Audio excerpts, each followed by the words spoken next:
बिहारी लाल की जय, सद्गुरुदेव भगवान की जय, राजराजेश्वरी मैया की जय। आप सभी मित्रों का एक बार फिर से अपने चैनल पर हार्दिक अभिवादन और स्वागत करता हूं। मित्रों, एक बार फिर से आपके साथ इस कहानी को साझा कर रहा हूं। अच्छा लगे लाइक और शेयर ज़रूर करें और चैनल को अपना प्रेम और अपना स्नेह देते रहें। आज का भाव प्रारंभ करते हैं। एक राजा था। राजा बड़ा धार्मिक प्रवृत्ति का और भगवान को मानने वाला था। लेकिन इस राजा के राज्य में एक आदमी ऐसा रहता था जिसका लोग प्रातःकालीन अगर कोई उसका चेहरा देख ले या उसकी शक्ल देख ले तो उस दिन उसको रोटी नहीं मिलती थी। कहने का भाव ये था कि लोग ऐसा मानते थे कि ये व्यक्ति इतना पापी है कि जिसकी शक्ल मात्र देखने से व्यक्ति को उस दिन जो है रोटी नसीब नहीं होती थी। ये बात एक दिन राजा को लोगों ने जाकर के बताया और राजा को कहा, बोले महाराज, आप इतने धार्मिक राजा और इतने भगवान को मानने वाले हो, आपके राज्य में एक व्यक्ति ऐसा रहता है कि जिसका व्यक्ति अगर सवेरे चेहरा देख ले या उसका फेस देख ले तो उस दिन उसे सारी दिन भर रोटी नसीब नहीं होती है।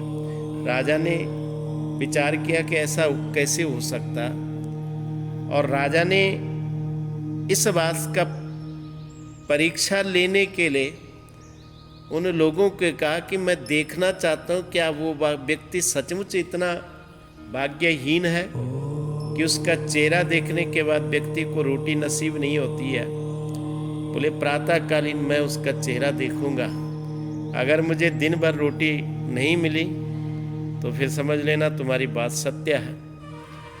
राजा ने उन व्यक्तियों को कहा कि कल प्रातःकालीन जब मैं उठूं तो उसके बाद उसे मेरे सामने खड़ा कर देना, और मैं इस बात की प्रमाणिकता करना चाहता हूँ, जांचना चाहता हूँ इस बात को, क्या तुम्हारी बात सत्यवत है।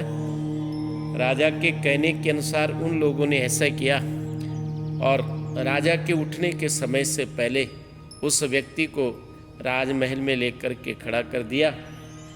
राजा प्रातःकालीन जैसे उठते थे महाराज जी वैसे उठे, और उठने के बाद सबसे पहले उस व्यक्ति का चेहरा देखा, और देखने के बाद ये बात यथार्थ है, ये बात सत्य है।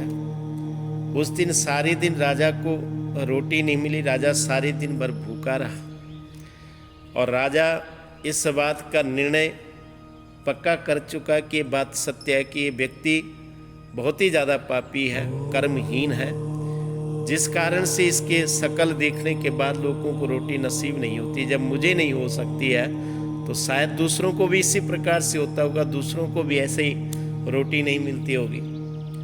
तो राजा ने इस बात को सत्य मान करके एक निर्णय ले लिया।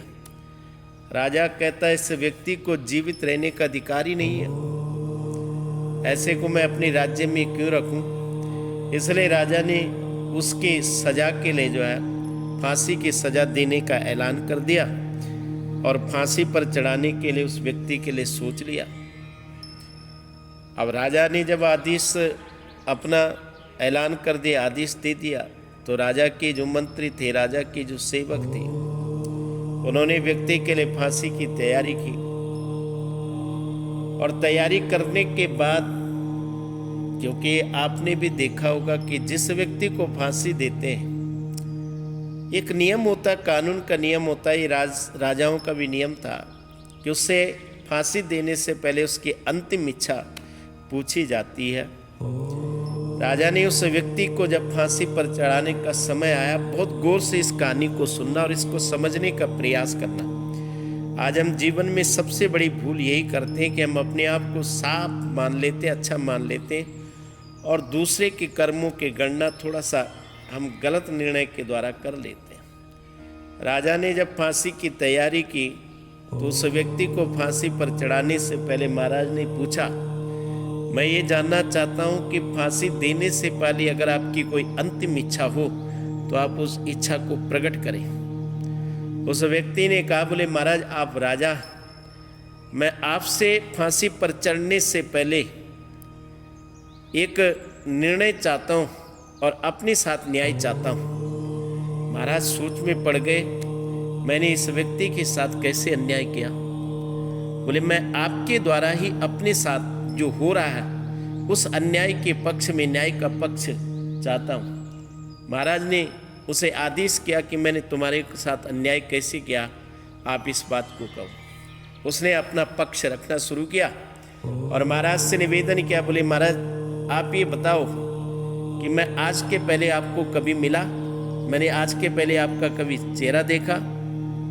राजा ने कहा बिल्कुल नहीं, कदापि नहीं, आप पहली बार मुझे मिले हो। तो राजा से वो व्यक्ति निवेदन करता है कि आपने इस बात से निर्णय ले लिया कि जो लोग मेरा सुबह चेहरा देखते हैं उनको दिन भर रोटी नहीं मिलती। मैं मानता हूँ इस बात को कि मैं सचमुच कर्महीन हूँ, भाग्यहीन हूँ, लेकिन महाराज मैं आपसे निवेदन करना चाहता हूँ कि मैं तो आपको पहली बार मिला, मैंने तो आपका पहली बार उस दिन प्रातःकालीन चेहरा देखा और मुझे आपके चेहरे देखने के बाद सीधे फांसी की सजा ऐलान हो गई। तो आप निर्णय करें कि आप पापी हैं कि मैं पापी हूँ। मैंने तो, मेरे दर्शन से तो आपको सिर्फ रोटी नहीं मिली, लेकिन आपके दर्शन से तो मुझे फांसी पर चढ़ना पड़ रहा है। राजा इस बात को सुनकर के बड़ा आश्चर्यचकित होता है और सचमुच बात यथार्थ भी थी। कहानी बड़ी सूक्ष्म है और अगर आप इसका गहराई पर चिंतन करोगे, इस कहानी को समझने का प्रयास करोगे तो आपको शायद समझ आएगा जीवन का, और हमारी इन कहानियों से कहीं ना कहीं आपके जीवन में प्रेरणा जरूर मिलेगी। आज की कहानी का सार, आज की कथा का भाव का सार है, व्यक्ति सिर्फ अपने आप को देखता है या दूसरों की अच्छाइयों को नहीं देखता, वो सिर्फ अपनी अच्छाइयों को देखता है।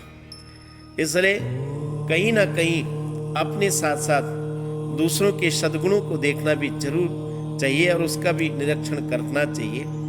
आपको मेरा ये भाव कैसे लगा, ये कहानी कैसी लगी, आप जरूर हम तक अपने संदेश के द्वारा, अगर आप कुछ नहीं लिख सकते तो राधे राधे लिख करके हमें जरूर भेजें।